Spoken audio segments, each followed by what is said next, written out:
Hello दोस्तों, नमस्कार। मैं फिर से आप सबका अपना यूट्यूब चैनल में विक्रम खत्री में स्वागत करते हैं। दोस्तों, जैसे आज हम लोग बात कर लेते हैं। आज हम लोग पढ़ेंगे बिहार बोर्ड 10th का फिजिक्स का चैप्टर 1 है, क्या है, प्रकाश का प्रवर्तन। और ये हमारे एग्जाम के लिए बहुत इम्पोर्टेंट है। और इससे आपको कम से कम मान के चले कि प्रकाश का प्रवर्तन चैप्टर से कम आपको 5 ऑब्जेक्टिव के तो जरूर रहेंगे। 5 ऑब्जेक्टिव जरूर रहेंगे प्रकाश के प्रवर्तन, है ना। और परावर्तन अगर आप अपवर्तन मिला लेते हैं तो प्रकाश का परावर्तन और अपवर्तन मिला के लगभग 8 से 10 क्वेश्चन की वेटेज रहता है। तो ये काफ़ी इम्पोर्टेंट है और इसमें आपको काफ़ी मेहनत करने की भी आवश्यकता है और काफ़ी इंटरेस्टिंग भी है। तो हम आज ऑब्जेक्टिव क्वेश्चन के माध्यम से प्रश्न को सोल्व करेंगे। तो देखिए, है ना, पहला प्रश्न है, कह रहा है कि पहला प्रश्न है, आप लोग जितने भी बच्चे देख रहे हो क्वेश्चन को पढ़िएगा, आंसर को नहीं जाना कि आंसर डी है तो आप देख के मारिएगा, नहीं, आप देखिएगा क्या है, रिलेटिव हमें पता है। अगर नहीं पता है तो आप इसको याद कर लीजिए, लिख लीजिए, क्वेश्चन को नोट कर लीजिए। और जो भी आपको पता है तो आप कमेंट बॉक्स में क्या करते जाइए, आंसर का जवाब लिखते चले जाइए। तो क्वेश्चन नंबर फर्स्ट हमारा, ठीक है, कहता है कि गोलीय दर्पण के परावर्तन पृष्ठ की वृत्ताकार सीमा रेखा का व्यास कहलाता है। क्या कहलाता है? ऑप्शन है मुख्य फोकस, वक्र त्रिज्या, प्रधान अक्ष और गोलीय दर्पण का द्वारक। तो इसका क्या होगा? गोलीय दर्पण का द्वारक। अगला क्वेश्चन नंबर 2, दंत विशेषज्ञ किस दर्पण का उपयोग मरीजों के दांत को बड़ा प्रतिबिंब देखने के लिए करता है? यानी जो डॉक्टर है, जो दंत वाला है, दांत के जो डॉक्टर होते हैं, वो मरीज को दांत को देखना है तो बड़ा प्रतिबिंब देखने के लिए किसका प्रयोग करते हैं? समतल दर्पण, अवतल दर्पण, उत्तल दर्पण की इनमें से सभी। तो देखिए, जब भी बड़ा, आपको पता है कि बड़ा अवतल दर्पण क्या करता है, छोटा वस्तु को बड़ा दिखाता है, जबकि उत्तल दर्पण क्या करता है कि बड़ा वस्तु को छोटा दिखाता है। यही आपको पूछ देगा कि बताइए साइड मिरर में किसका उपयोग किया जाता है, तो आपको क्या जवाब देना पड़ेगा? उत्तल दर्पण। इसका राइट आंसर क्या हो जाएगा? Option number B.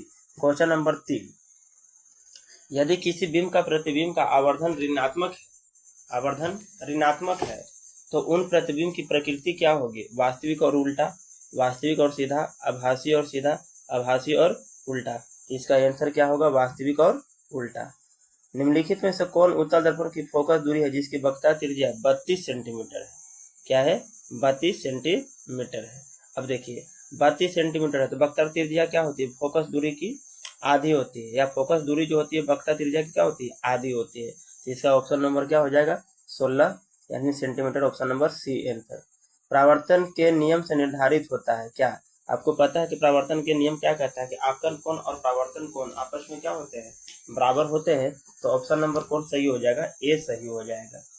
Question number 6, हवा में प्रकाश की चाल कितनी होती है? हवा बोले तो निर्वात में, निर्वात में आपको पता है कि 3 × 10⁸ मीटर पर सेकेंड, यानी लगभग 3 लाख किलोमीटर प्रति सेकेंड होता है। अगर इसको आप मीटर किलोमीटर में बदलिएगा तो 3 लाख किलोमीटर प्रति सेकेंड हो जाएगा। कहता है कि प्रकाश किस तरंग का उदाहरण है? ध्वनि तरंग का, विद्युत चुंबकीय तरंग का, पराबैंगनी तरंग का, पराश्रवी तरंग का, इनमें, है ना। तो आपको क्या पता है कि विद्युत चुंबकीय तरंग का प्रकाश उदाहरण होता है। प्रकाश के प्रवर्तन के कितने नियम है?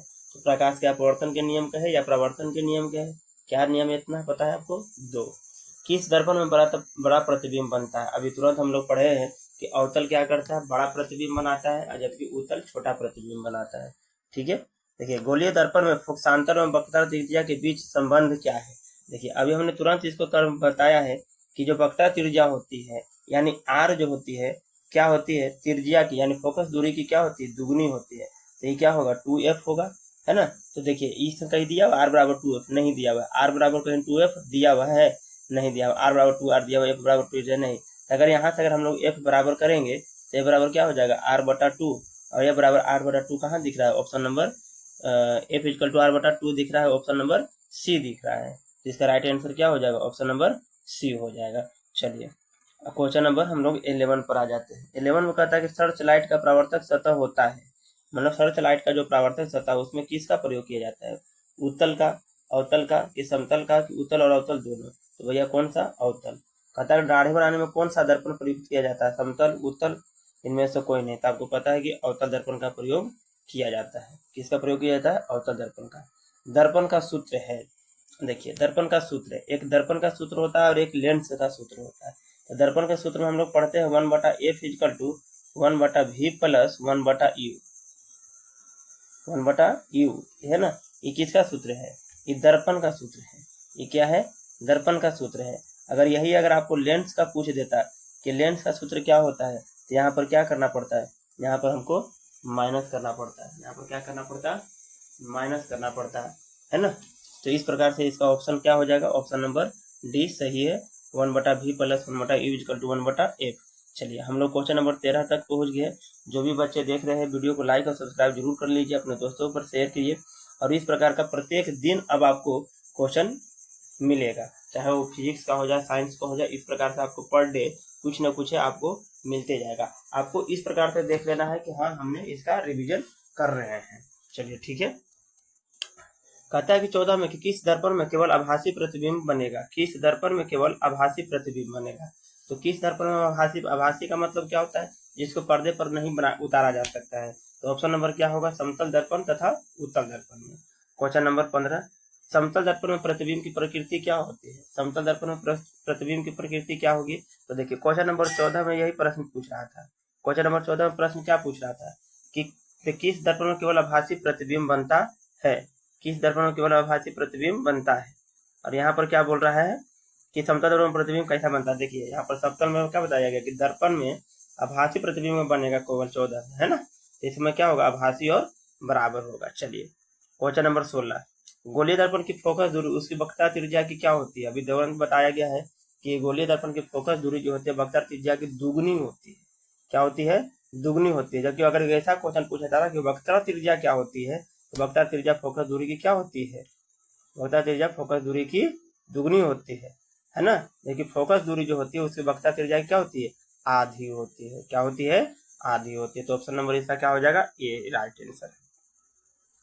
किसी वस्तु का आवर्धित प्रतिबिंब, किसी वस्तु का आवर्धित काल्पनिक प्रतिबिंब बनता है अवतल दर्पण से, समतल दर्पण से, उत्तल दर्पण से, सभी दर्पण से। तो इसका ऑप्शन क्या होगा, अवतल दर्पण से। आभासी बोलता तो क्या बोलते हैं हम लोग, समतल या उत्तल बोलते हैं। लेकिन यहाँ पर कहता है कि काल्पनिक, तो काल्पनिक का क्या हो गया, अवतल दर्पण।